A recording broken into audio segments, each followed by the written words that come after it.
피로 물든 조선의 권력 심장부, 한 남자의 야망이 모든 것을 집어삼킵니다. 윤원영, 그는 누나의 후광으로 밟아올라 20년간 무소불위의 권세를 휘둘렀습니다. 무고한 피가 강물처럼 흐르고 사람들의 절규가 하늘을 찌르는 가운데 그의 잔혹한 권력 게임이 시작됩니다. 조선 연산군 9년인 1503년 파평 윤씨 가문에 한 아이가 태어납니다. 이 아이의 이름은 윤원영. 그가 태어날 당시만 해도 아무도 이 아이가 훗날 조선 역사상 가장 악명 높은 권신 중 하나가 되리라 예상하지 못했습니다. 파평 윤씨는 고려시대부터 이어져 온 명문가로 조선 초기에는 영의정을 지낸 윤영과 같은 인물을 배출한 가문이었습니다. 이러한 가문의 배경은 윤원영에게 정치적 기반을 제공해 주었습니다. 그러나 그의 성장 과정에서 더욱 중요한 것은 그의 자매였습니다.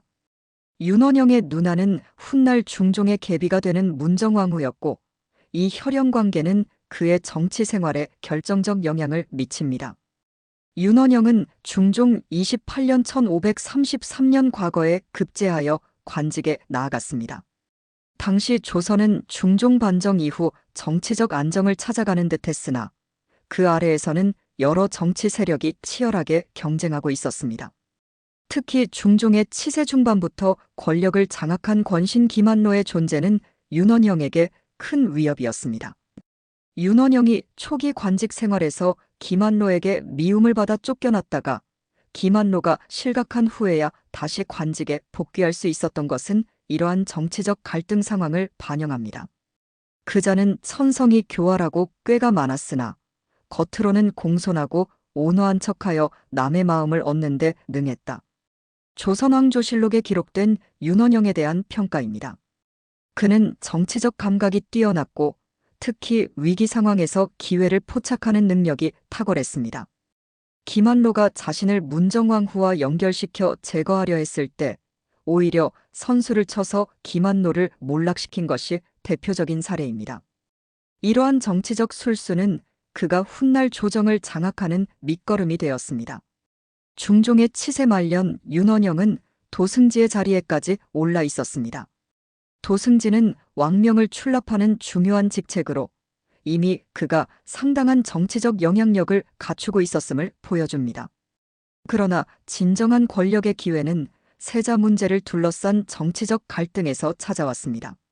중종의 적자인 인종 당시 세자 이후가 문정왕후의 소생인 경원대군 사이에 왕위 계승을 둘러싼 암묵적 갈등이 시작되었습니다. 이 갈등은 궁중 내외의 정치 세력을 대윤과 소윤으로 나누는 계기가 되었습니다. 대윤은 세자 이호를 지지하는 세력으로 그 중심에는 윤임이 있었습니다.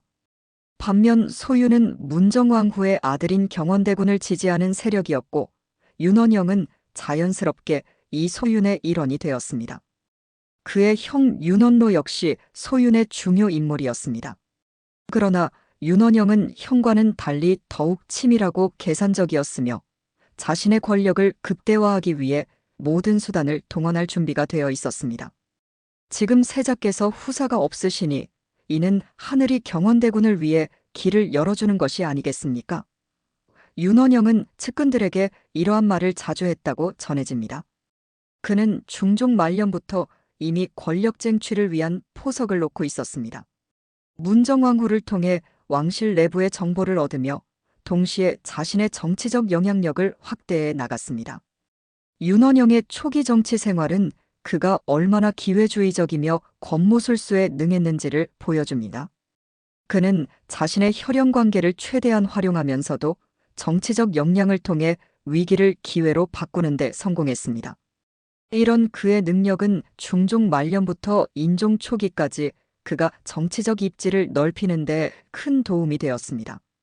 하지만 중종의 치세가 끝나갈 무렵 조정 내에는 팽팽한 긴장감이 감돌고 있었습니다.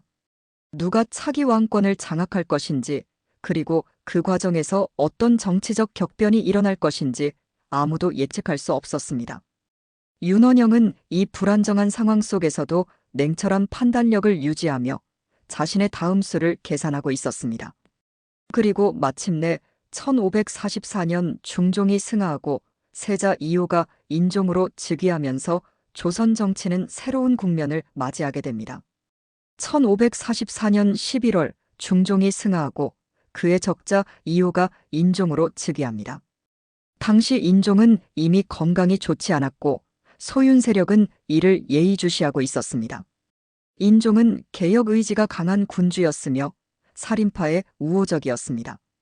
그는 즉위 직후부터 중종대의 폐단을 시정하려 노력했고 윤원영에게도 공조참판이라는 벼슬을 내려 화합의 의지를 보였습니다. 그러나 윤원영에게 인종의 이러한 포용은 그저 시간을 벌기 위한 기회일 뿐이었습니다. 인종은 병약하여 오래가지 못할 것이다. 우리는 때를 기다려야 한다. 윤원영은 측근들에게 이렇게 속삭였다고 합니다. 그의 예상대로 인종은 재위 8개월 만인 1545년 7월에 승하했습니다. 인종의 짧은 재위는 조선 역사에 큰 만약을 남겼습니다. 그가 더 오래 살았다면 조선의 정치사는 어떻게 달라졌을까요? 그러나 역사는 만약을 허용하지 않았고 인종의 급작스러운 죽음은 윤원영에게 권력 쟁취의 결정적 기회를 제공했습니다. 인종이 승하하자 즉시 어린 명종이 왕위에 올랐습니다. 명종은 당시 겨우 12살의 어린 나이였고 실질적인 권력은 그의 모친인 문정왕후가 수렴청정의 형태로 행사하게 됩니다. 문정왕후의 동생인 윤원영에게는 더할 나위 없는 기회였습니다. 그는 즉시 예조참의로 복직하여 권력의 중심부로 복귀했습니다. 윤원영은 이제 소윤 세력의 실질적인 지도자로서 입지를 다지기 시작했습니다. 그의 첫 번째 목표는 대윤 세력의 제거였습니다. 대윤의 중심 인물인 윤임은 인종의 외삼촌이자 정치적 능력이 뛰어난 인물이었습니다. 윤원영은 윤임을 제거하기 위해 철저한 계획을 세웠고 그 기회는 생각보다 빨리 찾아왔습니다. 1545년을 사년 윤원영은 윤임과 대윤 세력이 어린 명종을 폐위시키고 대신 중종의 다른 아들인 경원군을 옹립하려 한다는 모함을 퍼뜨렸습니다. 이것이 바로 을사사화의 시작이었습니다. 윤원영은 문정왕후의 불안감을 교묘하게 이용했습니다. 대비마마 윤임 일파가 왕을 해치려 합니다. 이들을 제거하지 않으면 어린 임금의 안위를 보장할 수 없습니다. 그의 이러한 주장은 문정왕후의 모성애를 자극했고 결국 문정왕후는 윤임 일파의 제거를 승인했습니다. 을사사화는 매우 잔혹하고 철저했습니다. 윤임을 비롯한 대윤 세력의 핵심 인물들이 모두 역모라는 죄목으로 처형되었고 그 가족들 역시 화를 면치 못했습니다. 이 과정에서 수많은 살인파 인사들도 함께 숙청되었는데 이는 조선살인 정치사의 큰 비극으로 남게 됩니다. 윤원영은 이 사화를 통해 자신의 정적을 제거함과 동시에 살인파의 세력을 약화시켜 자신의 권력 기반을 더욱 공고히 했습니다. 역모는 작은 증거라도 있으면 반드시 국문하여 밝혀야 합니다. 윤원영의 이러한 주장 아래 많은 무고한 인사들이 고문을 받고 죽음을 맞이했습니다. 그는 공포정치를 통해 반대 세력을 철저히 제압했고 이제 조정에서 그의 목소리에 반대할 수 있는 사람은 거의 없었습니다. 을사사화 이후 윤원영의 권력은 더욱 확고해졌습니다. 그는 위사공신이라는 칭호를 받으며 정치적으로 한층 더 높은 지위를 얻었습니다.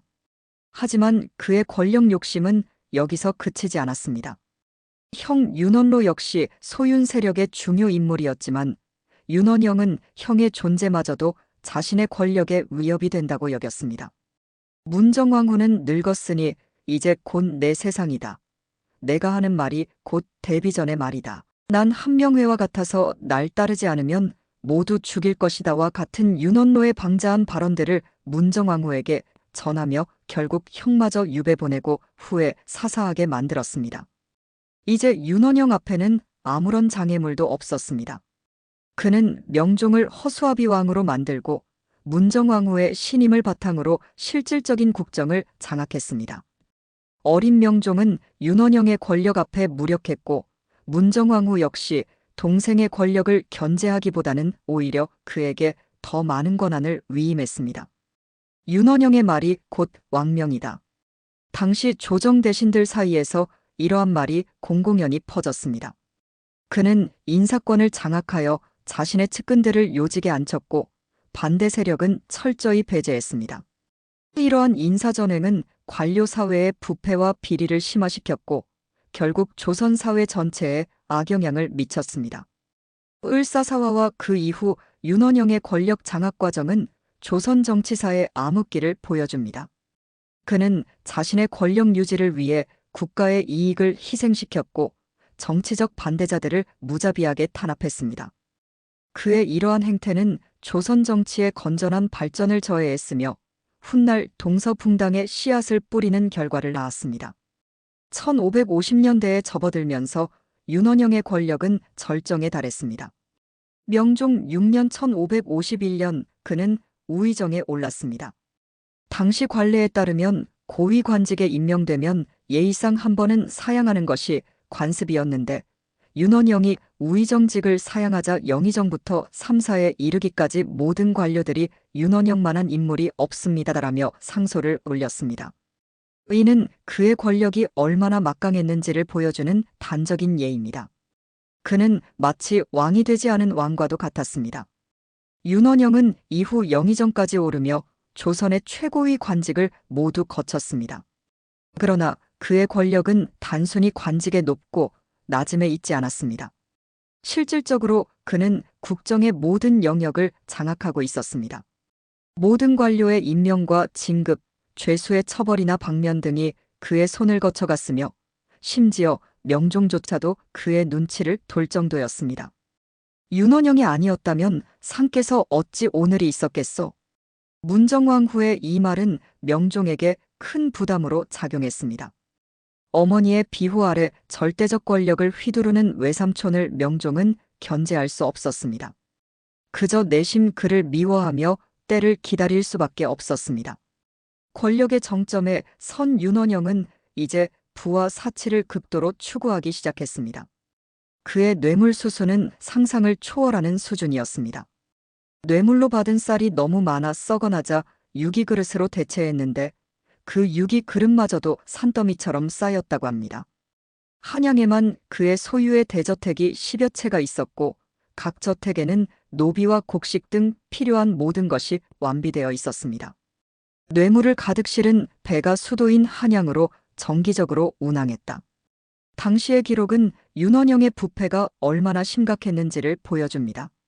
더욱 충격적인 것은 그가 군함을 징발해 이러한 뇌물을 운송했다는 사실입니다. 국가의 군사자원을 사적인 목적으로 전용한 것입니다. 또한 그는 바다를 메워 땅을 넓히는 간척 사업을 진행하여 그 땅을 자신의 사유지로 사용했고 국유지도 마치 자기 땅인 양 사용했습니다. 윤원영의 권력 남용은 개인적인 영역에서도 극에 달했습니다. 그는 본처인 연안 김씨를 학대하고 천첩 정난정을 총애했습니다. 연안 김씨는 윤원영의 정적이었던 김한로의 오촌 조카로 윤원영은 그녀를 정치적 도구로만 여겼습니다. 김씨를 학대하던 윤원영은 결국 그녀를 독살했습니다. 조선왕조실록에는 김씨를 며칠 굶긴 다음에 독이 든 음식을 한 상 잘 차려주어 독살했다고 기록되어 있습니다. 본처를 제거한 윤원영은 첩인 정난정을 정실부인으로 승격시켰습니다. 정난정은 윤원영 못지않게 권력을 즐기는 여인이었고 둘의 결합은 더욱 극악한 권력 남용을 낳았습니다. 그들은 함께 사치와 향락을 즐기며 국고를 마치 자신들의 금고처럼 사용했습니다. 윤원영의 잔혹함은 여기서 그치지 않았습니다. 그는 자신을 조금 화나게 했다는 이유로 자기 첩의 자식인 두리손이라는 아들을 살해하고 시신을 강물에 던져버렸으며 집을 찾아온 배다른 동생의 부인을 강간하고 소문이 날까 두려워 그녀를 절에 강제로 보내 여승이 되게 했다는 이야기도 전해집니다.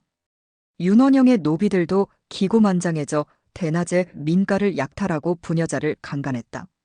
이러한 기록은 윤원영의 횡포가 단순히 그 개인에 그치지 않고 그의 주변 전체에 부패와 타락의 문화를 조성했음을 보여줍니다.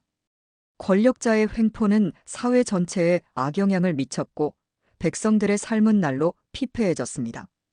특히 충격적인 것은 윤원영이 이러한 모든 악행을 저지르면서도 20년 가까이 아무런 제재 없이 권력을 유지했다는 사실입니다. 이는 그가 구축한 권력 기반이 얼마나 견고했는지를 보여줍니다. 문정왕 후의 비호, 공포정치를 통한 반대 세력의 제압, 그리고 철저한 인사장악이 그의 장기 집권을 가능하게 했습니다. 명종은 성장하면서 점차 친정을 시작했지만 여전히 윤원영의 권력은 흔들리지 않았습니다. 명종은 내심 윤원영을 견제하기 위해 일양이라는 인물을 신임했지만 윤원영은 이를 금방 알아차리고 일양을 견제했습니다. 결국 일양 역시 명종의 기대에 부응하지 못하고 실각했고 윤원영의 권력은 계속되었습니다. 윤원영의 권력 절정기는 조선 역사상 가장 부패하고 타락한 시기 중 하나로 기록됩니다. 그는 자신의 정치적 재능과 능력을 국가와 백성을 위해 쓰지 않고 오로지 개인의 권력과 부를 위해 사용했습니다. 이러한 그의 행태는 결국 국가의 기강을 무너뜨리고 조선 사회 전체에 깊은 상처를 남겼습니다. 1565년 조선 역사에 큰 변화의 바람이 불기 시작합니다. 이해 문정왕후가 병으로 사망하면서 윤원영의 든든한 정치적 후원자가 사라지게 됩니다. 문정왕후의 사망은 윤원영에게 커다란 충격이었습니다. 20년 가까이 그를 지탱해준 권력의 기둥이 무너진 것입니다. 당시 명종은 32세로 더 이상 어린 임금이 아니었습니다. 그는 오랫동안 억눌려왔던 자신의 왕권을 회복할 기회를 엿보고 있었습니다. 이제 윤원영의 시대는 끝났다. 문정왕후의 사망 소식이 퍼지자 조정 내에서 이러한 속삭임이 퍼지기 시작했습니다. 윤원영의 몰락은 먼저 개인적인 영역에서 시작되었습니다. 그가 독사람 본처 김씨의 계모인 강씨가 나서서 김씨의 억울한 죽음을 고발한 것입니다. 강씨의 고발은 윤원영과 정난정의 온갖 악행들을 세상에 드러내는 계기가 되었습니다. 김씨가 독살당한 날 윤원영은 그녀에게 며칠 동안 먹을 것을 주지 않다가 갑자기 진귀한 음식을 가득 담은 상을 내렸습니다. 굶주린 김씨는 의심 없이 그 음식을 먹었고 곧 극심한 고통 속에 숨을 거두었습니다. 강씨의 이러한 증언은 조정 대신들은 물론 일반 백성들에게까지 큰 충격을 주었습니다. 명종 20년 1565년 8월 윤원영에 대한 탄핵이 빗발치기 시작했습니다. 8월 3일 홍문관 부제학 김규영의 상소를 시작으로 8월 27일까지 매일 홍문관과 양사에서 윤원영을 귀양 보내라는 요구가 쏟아졌습니다. 8월 9일과 15일에는 좌상심통원, 8월 11일에는 예문관, 8월 14일에는 대사관 박순과 대사원 이탁, 8월 16일에는 추능부당상 윤갱 같은 날 좌찬성 홍섬과 육조당상, 8월 17일에는 대호군 정연, 8월 19일에는 독서당 관원 김계위 등이 릴레이처럼 윤원영의 처벌을 요구했습니다. 이러한 집단적인 탄핵 요구는 전례 없는 것이었습니다. 20년 동안 아무도 감히 비판하지 못했던 윤원영에 대한 분노가 한꺼번에 터져나온 것입니다. 윤원영은 을사년에 무고한 충신들을 죽이고 나라의 기강을 무너뜨렸으며 국고를 사적으로 유용하고 백성들을 착취했습니다. 그를 엄벌에 처하지 않으면 나라의 법도가 바로 설 수 없습니다. 이러한 내용의 탄핵 상소가 연일 이어졌습니다. 처음에 명종은 이러한 요구에 미온적인 태도를 보였습니다. 윤원영이 자신의 외삼촌이라는 점과 그가 어머니 문정왕후의 신임을 받았다는 사실 때문이었을 것입니다. 그러나 탄핵의 목소리는 점점 더 커졌고 결국 명종도 움직이기 시작했습니다. 8월 15일 명종은 윤원영을 영의정에서 파직시켰습니다. 그리고 8월 21일에는 완전히 관직에서 쫓아냈습니다. 이는 윤원영의 20년 권력이 공식적으로 종말을 고했음을 의미했습니다. 그러나 대신들은 여기서 멈추지 않았습니다. 그들은 윤원영을 단순히 파직하는 것이 아니라 그의 죄를 명백히 하고 그에 합당한 처벌을 내릴 것을 계속해서 요구했습니다. 윤원영이 물러났으나 그의 악행은 용서받을 수 없습니다. 그를 귀양 보내어 죄를 뉘우치게 해야 합니다. 새로 영의정에 임명된 이준경을 비롯한 대신들은 이러한 주장을 계속했습니다. 그러나 명종은 여전히 결정적인 처벌을 내리지 않았습니다. 이에 대신들은 점점 더 구체적인 윤원영의 죄상을 열거하며 압박을 가했습니다. 윤원영은 자신의 상황이 심각함을 깨달았습니다. 처음에는 자신이 단순히 물러나는 것으로 사태가 마무리될 것이라 생각했으나 상황은 점점 더 악화되고 있었습니다. 나는 이미 물러났는데 왜 그들은 계속해서 나를 공격하는가? 윤원영은 측근들에게 이러한 불만을 토로했다고 합니다. 그러나 20년 동안 쌓인 원한은 그렇게 쉽게 사그라들지 않았습니다. 9월 8일 상황은 더욱 복잡해졌습니다. 윤원영의 전장모인 강 씨가 이번에는 딸 김 씨의 죽음의 주범으로 정난정을 지목한 것입니다. 정난정이 김 씨를 질투하여 독살했습니다. 윤원영은 이를 알고도 묵인했을 뿐만 아니라 오히려 정난정을 정실부인으로 삼았습니다. 강 씨의 이러한 주장은 대신들의 공격 방향을 바꾸었습니다. 이제 그들은 정난정에 대한 처벌을 강력히 요구했습니다. 정난정을 다시 첩의 신분으로 강등시켜야 합니다.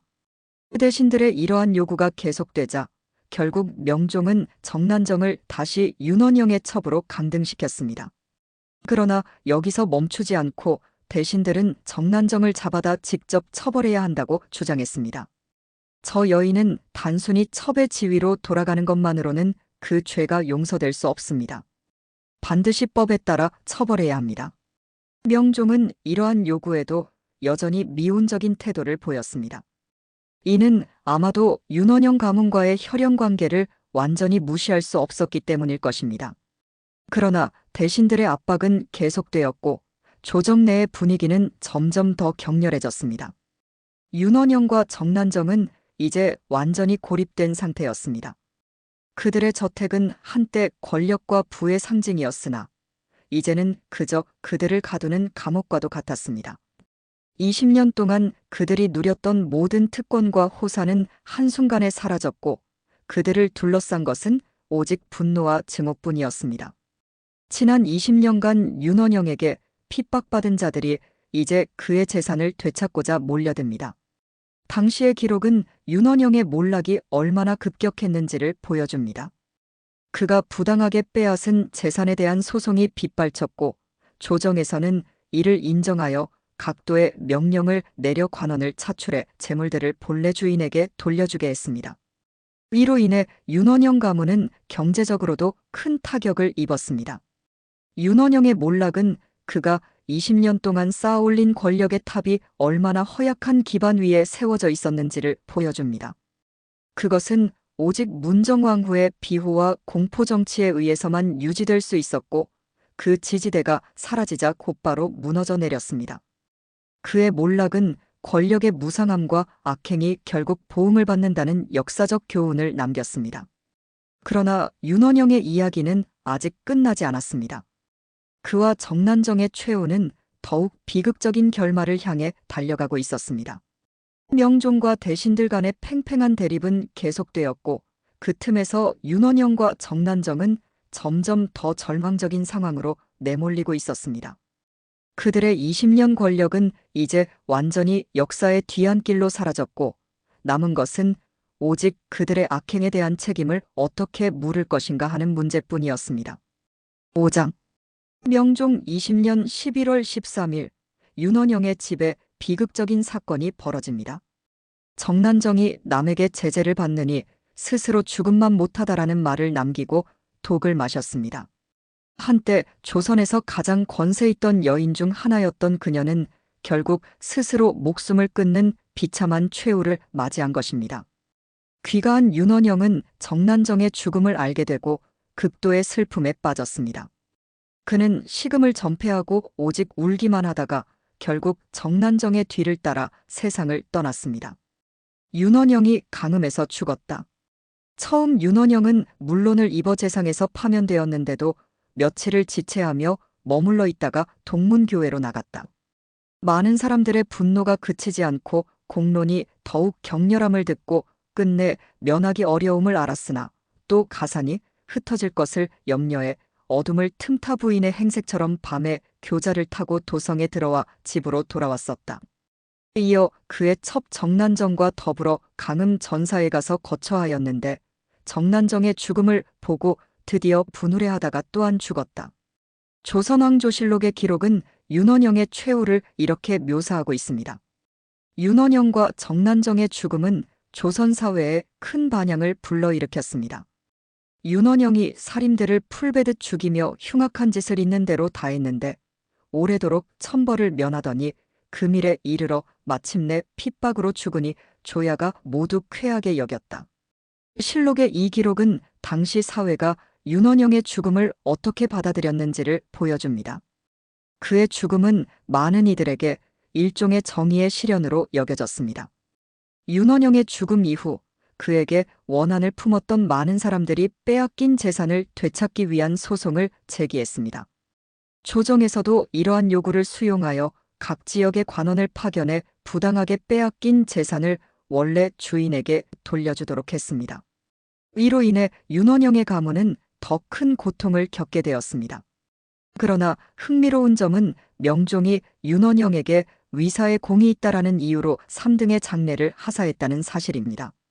이는 아마도 윤원영이 비록 많은 악행을 저질렀지만 명종의 즉위와 왕권 보전에 기여한 공은 부정할 수 없다는 판단에서 비롯된 것으로 보입니다. 또한 그가 자신의 외삼촌이라는 혈연관계도 영향을 미쳤을 것입니다. 윤원영의 죽음 이후 조선 정치는 새로운 국면을 맞이했습니다. 20년간의 억압적인 통치가 끝나고 명종은 비로소 진정한 의미의 친정을 시작할 수 있었습니다. 그러나 윤원영의 통치는 조선 사회에 깊은 상처를 남겼고 그 영향은 오랫동안 지속되었습니다. 특히 주목할 만한 것은 윤원영의 정치가 훗날 동서붕당의 형성에 미친 영향입니다. 이는 예상치 못한 곳에서 시작되었습니다. 선조대의 동서대분열의 주역인 김효원과 심의겸의 갈등은 윤원영의 집에서 비롯되었습니다. 심의겸이 서류 결제를 위해 윤원영의 집을 방문했을 때 그곳에서 처가살이를 하던 사위 이조민을 만나 이야기를 나눴습니다.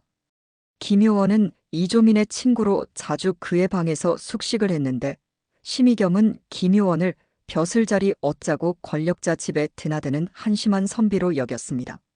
이후 김효원이 과거에 급제하고 신고식을 할 때 심의겸은 저 인간은 윤원영이네 집에서 빌어먹던 식객이네라며 공개적으로 비난했고 이로 인해 김효원은 장원 급제에도 불구하고 몇 년간 한직을 전전해야 했습니다. 이 사건은 두 사람 사이에 깊은 갈등을 초래했고 결국 동서붕당 형성의 씨앗이 되었습니다. 윤원영의 묘는 현재 경기도 파주시 당하동에 있습니다. 흥미롭게도 그는 순종 때 복권되었는데 이를 건의한 인물은 다름 아닌 이완용이었습니다. 1907년 한일신협약을 기점으로 1910년 경술국치까지 이완용의 주도로 역적 취급받던 많은 인물들이 추증되었습니다. 이는 나라가 망해가는 상황에서 죽은 사람 신원이나 해주자는 의도에서 비롯된 것이었습니다. 윤원영 외에도 정인홍, 이징옥, 윤유 등이 이 시기에 복권되었으며 박지원과 정약용 같은 실학자들도 이때 추존되어 시호를 받았습니다. 윤원영의 복권으로 그의 자손들은 묘비를 세울 명분을 얻었고 지금은 윤원영과 정난정의 묘비가 비록 초라하지만 세워져 있습니다. 그러나 을사사화로 인해 틀어진 윤원영의 자손들과 윤임의 자손들은 여전히 화해하지 못했다고 합니다. 파평 윤씨 문중 행사에서 만나도 서로 개무시하고 지나간다는 이야기가 전해집니다. 윤원영에 대한 역사적 평가는 매우 혹독합니다. 사관들은 그를 전대의 권간으로 그 죄악이 하늘까지 닿기로는 윤원영 같은 자가 드물 것이다라고 평가했습니다. 그는 자신의 뛰어난 정치적 재능과 능력을 오직 개인의 권력과 부를 위해서만 사용했습니다. 그 결과 수많은 무고한 사람들이 희생되었고 국가의 기강은 무너졌으며 백성들은 고통받았습니다. 윤원영의 이야기는 권력의 위험성과 부패의 해악에 대한 강력한 경고로 남아 있습니다. 그는 자신의 권력을 통해 일시적으로는 성공을 거두었을지 모르지만 결국 그의 악행은 자신과 가족의 비참한 최후를 초래했습니다. 또한 그의 통치는 조선 사회에 깊은 분열과 갈등의 씨앗을 남겼고, 이는 훗날 붕당 정치의 형태로 표출되어 국가의 발전을 저해했습니다. 윤원영에 관한 흥미로운 일화도 전해집니다. 그가 병조판서였을 때 한 무인이 변방의 장수로 임명받고 감사의 표시로 화살통을 선물했습니다. 윤원영은 활도 안 쏘는 나한테 왜 이런 걸 주느냐며 내용물을 확인하지도 않고 달하게 처박아 두었습니다. 그 무인이 임기를 마치고 돌아와 화살통을 열어보았는지 물었을 때 윤원영이 확인해보니 그 안에는 귀한 담비 가죽이 가득 들어 있었습니다. 이에 기뻐한 윤원영은 그 무인을 부유한 고을의 수령으로 임명해 주었다고 합니다. 또 다른 일화로는 이조판서 시절 누에고치 수백 근을 바치고 능참봉 자리를 달라는 사람이 있었는데, 피곤에 지친 윤원영이 잠이 들었다가 다음 벼슬 자리를 줄 사람이 누구냐는 난관의 질문에 잠결에 고치라고 답했다고 합니다. 이 말을 들은 난관은 진짜 사람 이름이 고치인 줄 알고 명단에 그대로 적었고, 결국 고치라는 이름의 가난한 사람이 참봉 자리를 얻게 되었다는 이야기입니다. 윤원영의 삶은 권력의 무상함과 악행에 대한 보응을 보여주는 역사적 교훈입니다. 그는 20년 동안 조선을 좌지우지했지만 결국 비참한 최후를 맞이했습니다. 그의 이야기는 오늘날에도 권력과 도덕성, 그리고 정치적 책임에 대해 깊은 성찰을 요구합니다. 아무리 높은 권력을 가진 자라도 결국은 역사의 심판을 피할 수 없다는 교훈을 남긴 것입니다.